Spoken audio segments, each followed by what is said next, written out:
Hello everyone, this side advocate Jitendra Yadav. Welcome target for IQ. आज हम evidence act के top 50 MCQs देखेंगे। Overall evidence जो कि बनाए गए हैं एमसीक्यूज़ उनका हम देखेंगे इस हिसाब से कि इसमें कितना इम्पोर्टेंट एमसीक्यूज़ आपके एग्ज़ाम में हेल्पफुल होने वाला है। तो ये सीरीज़ आप देख के जाइएगा। इसमें से आपको आने वाले जुडिशरी एग्ज़ाम में, वनडे एग्ज़ाम में आपको बहुत सारे क्वेश्चंस देखने को मिलेंगे जो आपके मेरिट को, आपके कट ऑफ में, आपकी क्वेश्चंस एक्यूरेसी में इन्हेंस होगी सारी चीज़ें। तो आप ये बहुत ही इंपॉर्टेंट एमसीक्यू आप इनको देख के जाइएगा। बिना कुछ देर के हम शुरू करते हैं। Indian evidence act 1872 question number 1 है हमारा, भारतीय साक्ष्य अधिनियम 1872 लागू होता है। ऑप्शन 1 मध्यस्थ के समक्ष कार्रवाइयों पर, ऑप्शन 2 विभागीय कार्रवाइयों पर, ऑप्शन 3 न्यायालय के समक्ष न्यायिक कार्रवाइयों पर, ऑप्शन 4 उपरोक्त में से कोई नहीं। तो इसका राइट आंसर होगा ऑप्शन 3 न्यायालय के समक्ष न्यायिक कार्रवाइयों पर।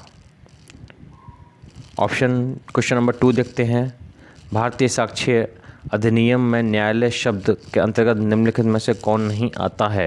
ऑप्शन 1 सभी न्यायाधीश, ऑप्शन 2 साक्ष्य लेने के लिए वैध रूप से अधिकृत व्यक्ति, ऑप्शन 3 सिटी मजिस्ट्रेट, ऑप्शन 4 मध्यस्थ। तो इसका राइट आंसर होगा ऑप्शन 4 मध्यस्थ।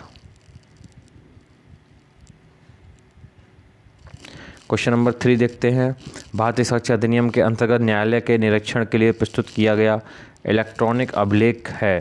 ऑप्शन 1 इलेक्ट्रॉनिक साक्ष्य है, ऑप्शन 2 दस्तावेजी साक्ष्य है, ऑप्शन 3 मौखिक साक्ष्य है, ऑप्शन 4 आधुनिक साक्ष्य है। तो इसका राइट आंसर होगा ऑप्शन 2 दस्तावेजी साक्ष्य है। क्वेश्चन नंबर 4 देखते हैं, मौखिक साक्ष्य स्वीकार्य होता है।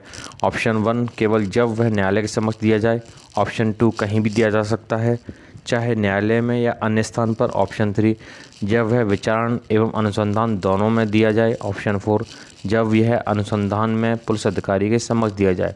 तो इसका राइट आंसर होगा ऑप्शन 1 केवल जब यह न्यायालय के समक्ष दिया जाए। क्वेश्चन नंबर 5 देखते हैं, भारतीय साक्ष्य अधिनियम 1872 प्रत्यक्ष रूप से उल्लेख नहीं करता है। ऑप्शन 1 मौखिक साक्ष्य, ऑप्शन 2 दस्तावेजी साक्ष्य, ऑप्शन 3 द्वितीयक साक्ष्य का, ऑप्शन 4 पास्थित्यजन्य साक्ष्य का। तो इसका राइट आंसर होगा ऑप्शन 4 यानी कि सर्कमस्टेंसेस एविडेंस जिसको बोलते हैं वो यही होता है, पास्थित्यजन्य साक्ष्य।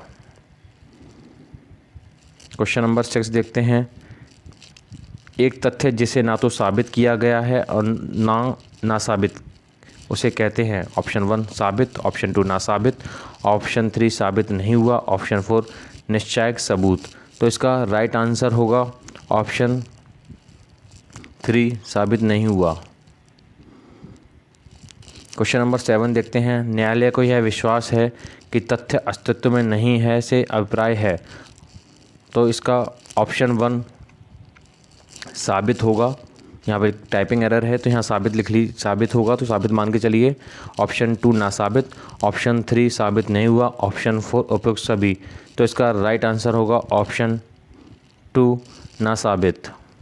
ठीक है, तो यहाँ पे हम साबित ऑप्शन लिख लेते हैं, साबित। ठीक है, क्वेश्चन नंबर 8 देखते हैं, साक्ष्य का कानून। ऑप्शन 1 मौलिक कानून है, ऑप्शन 2 विशेषता दर्शाने वाला कानून है, ऑप्शन 3 एक और दोनों, ऑप्शन 4 ना तो एक ना ही दो। तो इसका राइट आंसर होगा ऑप्शन 4 ना तो एक और ना ही दो। क्वेश्चन नंबर 9 देखते हैं, भारतीय साक्ष्य अधिनियम के अंतर्गत सुसंगतता एवं ग्राह्यता है। ऑप्शन 1 समानार्थी, ऑप्शन 2 ना तो समानार्थी ना ही समविस्तीर्ण, ऑप्शन 3 समविस्तीर्ण, ऑप्शन 4 समानार्थी तथा समविस्तीर्ण दोनों। तो इसका राइट आंसर होगा ना तो समानार्थी और ना ही समविस्तीर्ण। इसका राइट आंसर होगा ना तो समानार्थी ना ही समविस्तीर्ण। क्वेश्चन नंबर 10 देखते हैं, भारतीय साक्ष्य अधिनियम 1872 के निम्न किस धारा में बताया गया है कि साक्ष्य विवादक तथ्यों और सुसंगत तथ्यों को दिया जा सकेगा। ऑप्शन 1 धारा 3, ऑप्शन 2 धारा 4, ऑप्शन 3 धारा 5, ऑप्शन 4 धारा 60। तो इसका राइट आंसर होगा ऑप्शन 3 धारा 5। क्वेश्चन नंबर 11 देखते हैं, कौन सा कथन सही नहीं है। ऑप्शन 1 कुछ तथ्य सुसंगत होते हैं परंतु ग्राह्य नहीं होते। ऑप्शन 2 कुछ तथ्य ग्राह्य होते हैं परंतु सुसंगत नहीं होते। ऑप्शन 3 सभी सुसंगत तथ्य ग्राह्य होते हैं। ऑप्शन 4 सभी ग्राह्य तथ्य सुसंगत नहीं होते हैं। तो इसका राइट आंसर होगा ऑप्शन 3 सभी सुसंगत तथ्य ग्राह्य होते हैं। क्वेश्चन नंबर 12 देखते हैं हम, भारतीय साक्ष्य अधिनियम की धारा 6 संबंधित है किससे, देखते हैं। क्वेश्चन नंबर 1 एक ही समव्यवहार के भाग होने वाले तथ्यों की सुसंगति से। ऑप्शन 2 स्वीकृति से। ऑप्शन 3 विशेषज्ञों की राय से। ऑप्शन 4 निश्चायक सबूत से। तो इसका राइट आंसर होगा ऑप्शन 1 एक ही समव्यवहार के भाग होने वाले तथ्यों की सुसंगति से। क्वेश्चन नंबर 13 देखते हैं, वे तथ्य जो एक ही समव्यवहार के भाग होते हैं उनको जाना जाता है। ऑप्शन 1 प्ली ऑफ एलिबाई यानी एलिबी। ऑप्शन 2 मृत्युकालिक घोषणा। ऑप्शन 3 स्वीकृति। Option 4 race जेस्टे। तो इसका राइट आंसर होगा ऑप्शन 4 रेस जेस्टे, यानी कि सेक्शन 6 में ये बात हो रही है। क्वेश्चन नंबर 14 देखते हैं, साम्वल दास बनाम बिहार राज्य, बदान लिखा है या बनाम होगा, साम्वल दास बनाम बिहार राज्य का मामला संबंधित है। ऑप्शन 1 प्रंग न्याय के नियम से। ऑप्शन 2 विबंध के नियम से। ऑप्शन 3 अन्यत्र उपस्थिति के अभाव से। ऑप्शन 4 रेस जस्टिस से। ये वाला क्वेश्चन अब जुडिशरी में पूछा जाने लगा है काफ़ी हद तक, तो आप इस केस को देख के जाइएगा। तो इसका राइट आंसर होगा ऑप्शन 4।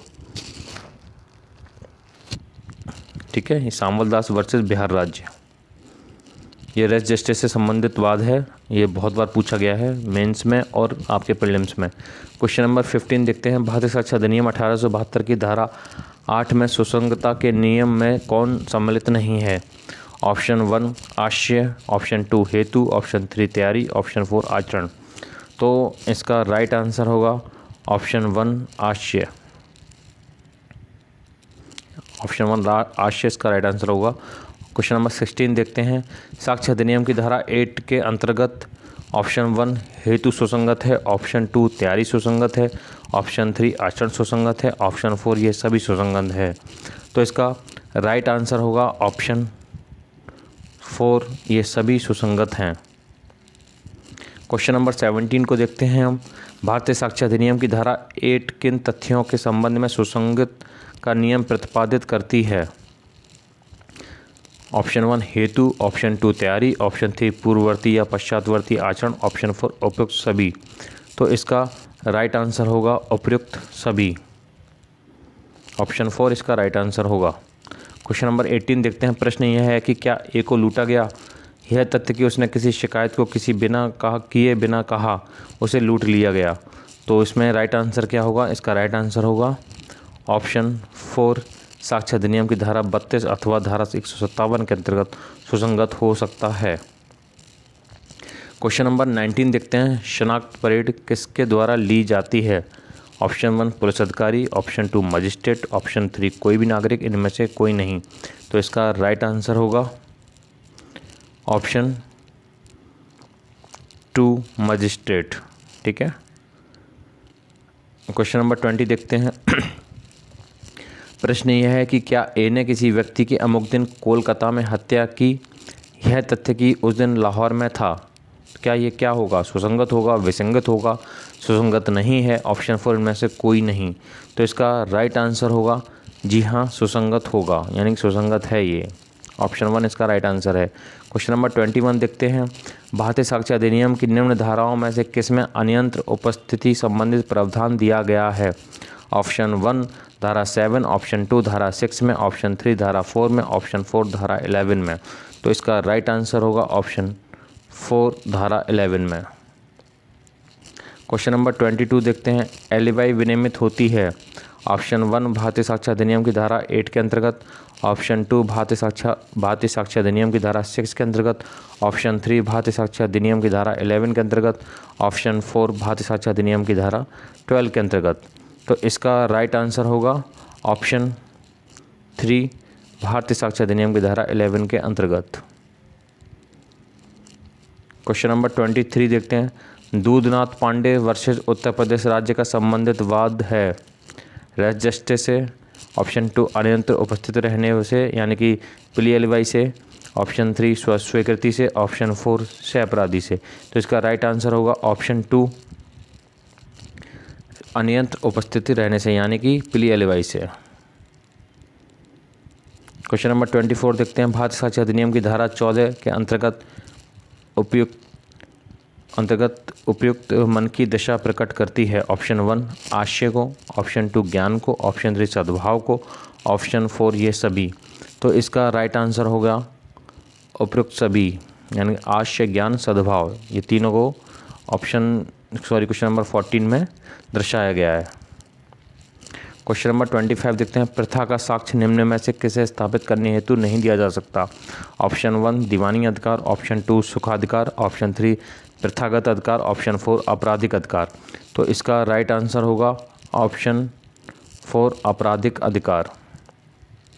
क्वेश्चन नंबर 26 देखते हैं। The bride in the bath वाद भारतीय साक्ष्य अधिनियम की किस धारा पर आधारित है।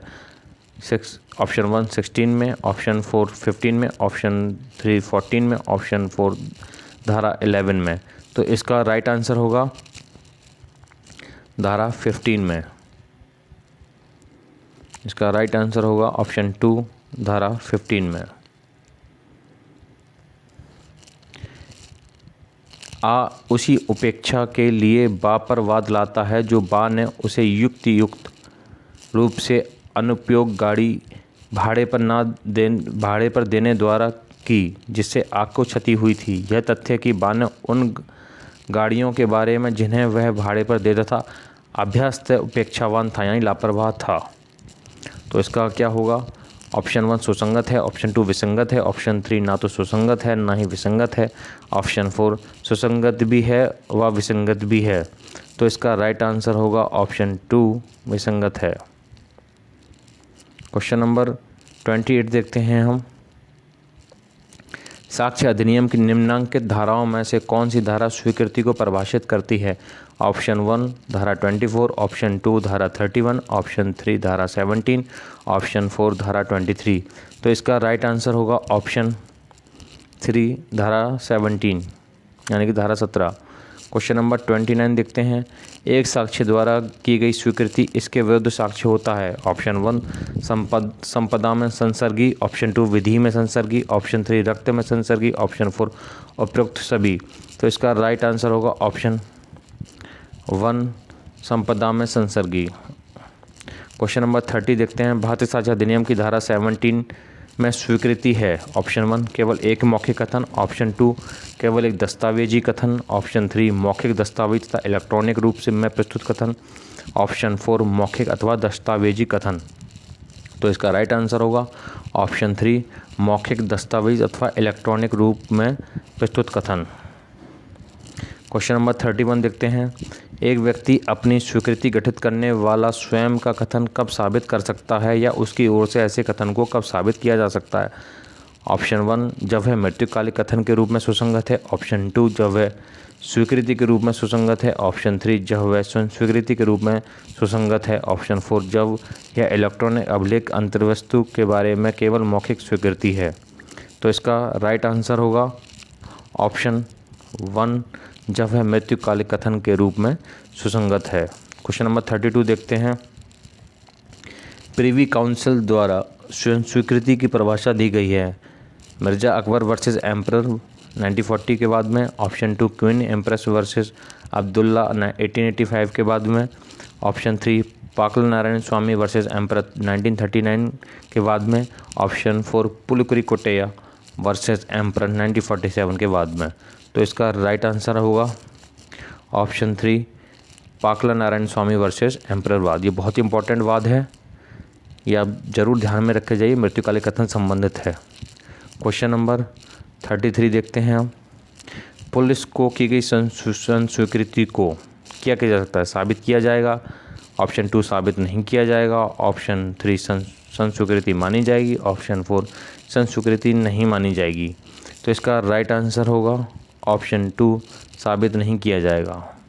यानी कि पुलिस के समक्ष अगर कोई कन्फेशन करता है या एडमिशन करता है तो उसकी संस्वीकृति को नहीं माना जाएगा। क्वेश्चन नंबर 34 देखते हैं, भारतीय साक्ष्य अधिनियम की कौन सी धारा में पुलिस के समक्ष की गई संस्वीकृति ग्राह्य नहीं है? ऑप्शन 1 धारा 25, ऑप्शन 2 धारा 32, ऑप्शन 3 धारा 20, ऑप्शन 4 धारा 21। तो इसका राइट आंसर होगा ऑप्शन 1 धारा 25। क्वेश्चन नंबर 35 देखते हैं,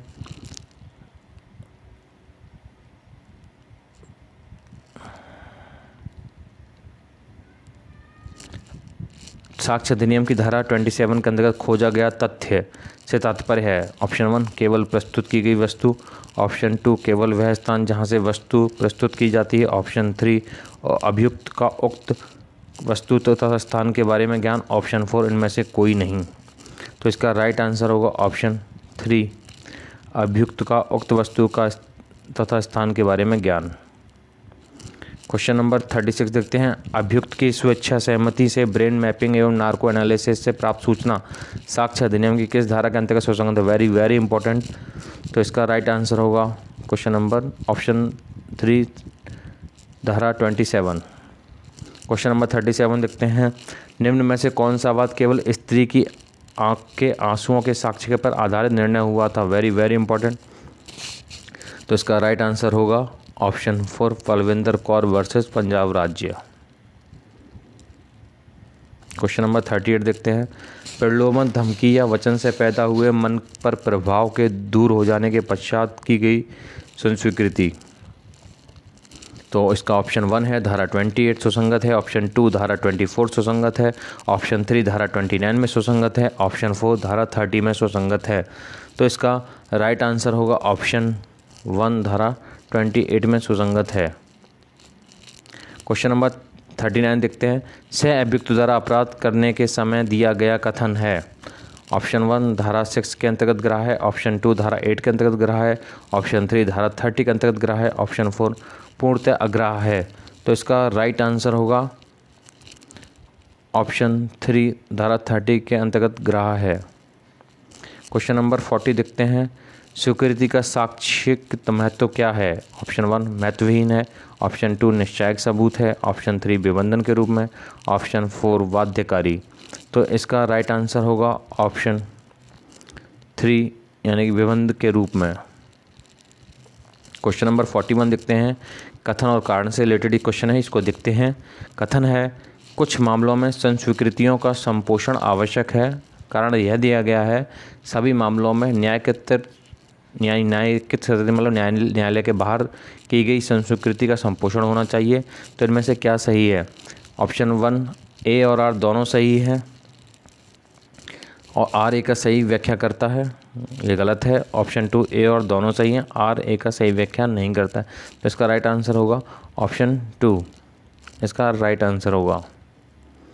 क्वेश्चन नंबर 42 देखते हैं, मृत्युकालिक घोषणा का प्रारूप है। ऑप्शन 1 तत्वहीन, ऑप्शन 2 तात्विक, ऑप्शन 3 केवल लिखित में होना चाहिए, ऑप्शन 4 केवल मौखिक बोला जाना चाहिए। तो इसका राइट आंसर होगा ऑप्शन 1 तत्वहीन है, यानी कि महत्वपूर्ण नहीं है। क्वेश्चन नंबर 43 देखते हैं, भारतीय साक्ष्य अधिनियम 1872 की धारा 32 का संबंध है रजिस्टर के साथ, विबंध के साथ, ऑप्शन 3 मृत्युकालिक कथन के साथ, ऑप्शन 4 इकबालिक कथन। तो इसका राइट आंसर होगा ऑप्शन 3 मृत्युकालिक कथन के साथ। क्वेश्चन नंबर 44 देखते हैं, मृत्युकालिक घोषणा भारतीय साक्ष्य अधिनियम के अंतर्गत सुसंगत होने के लिए किसके सम्मुख होना चाहिए? ऑप्शन 1 मजिस्ट्रेट, ऑप्शन 2 पुलिस अधिकारी, ऑप्शन 3 डॉक्टर या प्राइवेट व्यक्ति, ऑप्शन 4 मजिस्ट्रेट, पुलिस अधिकारी, डॉक्टर या प्राइवेट व्यक्ति। तो इसका राइट आंसर होगा ऑप्शन 4 मजिस्ट्रेट, पुलिस अधिकारी या डॉक्टर या प्राइवेट व्यक्ति। क्वेश्चन नंबर 45 देखते हैं, निम्न वादों में से कौन सा एक मृत्युकालिक घोषणा संबंधित नहीं है? Queen Empress versus Abdullah, option 2 Pakala Narayana Swamy versus King Emperor, option 3 Zafar बनाम उत्तर प्रदेश राज्य, ऑप्शन 4 रतन गोल्ड वर्सेस बिहार राज्य। तो इसका राइट आंसर होगा ऑप्शन 3 जफर वर्सेस उत्तर प्रदेश राज्य। क्वेश्चन नंबर 46 देखते हैं, एक नियम यह है कि सुना सुनाया साक्ष्य ग्रहण नहीं होता का न्यायालय में कथन करता है कि उसने बम को फटते हुए सुना, उसमें व्यक्तियों की मृत्यु हुई। का कथन। ऑप्शन 1 ग्राह है, ऑप्शन 2 ग्राह नहीं है, ऑप्शन 3 विसंगत है, ऑप्शन 4 सुसंगत नहीं है। तो इसका राइट आंसर होगा ऑप्शन 1 ग्राह है। क्वेश्चन नंबर 47 देखते हैं। निम्नलिखित में से कौन से एक न्यायालय ने मृत्युकालिक घोषणा पर पाखलानारायण स्वामी वर्सेस किंग एम्परर का वाद निर्णित किया था? ऑप्शन 1 भारत का फेडरल न्यायालय, option 2 privy council, option 3 Madras उच्च न्यायालय, ऑप्शन 4 भारत का उच्चतम न्यायालय। तो इसका राइट आंसर होगा option 2 privy council.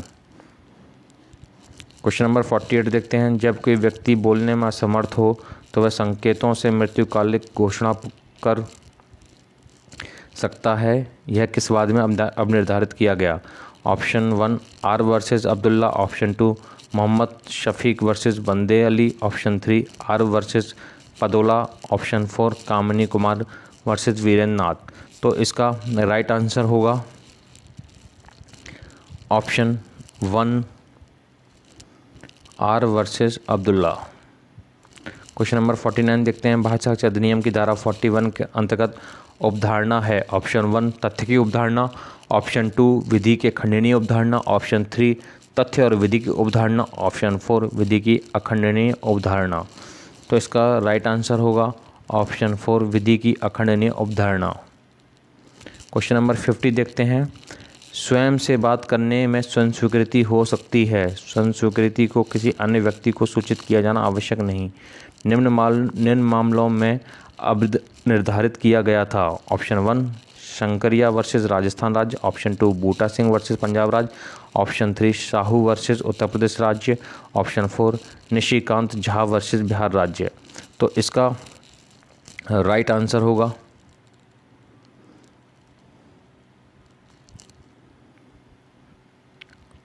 Option 3 Sahu versus Uttar Pradesh राज्य। और 49 का हमने देखा था इससे पहले, वो था धारा 41। हाँ, भारतीय साक्ष्य अधिनियम की धारा 41 के अंतर्गत उपधारणा है, यानी कि इसका होगा ऑप्शन 4 विधि की अखंडनीय उपधारणा। तो इसके साथ ही हमने इसको देखा,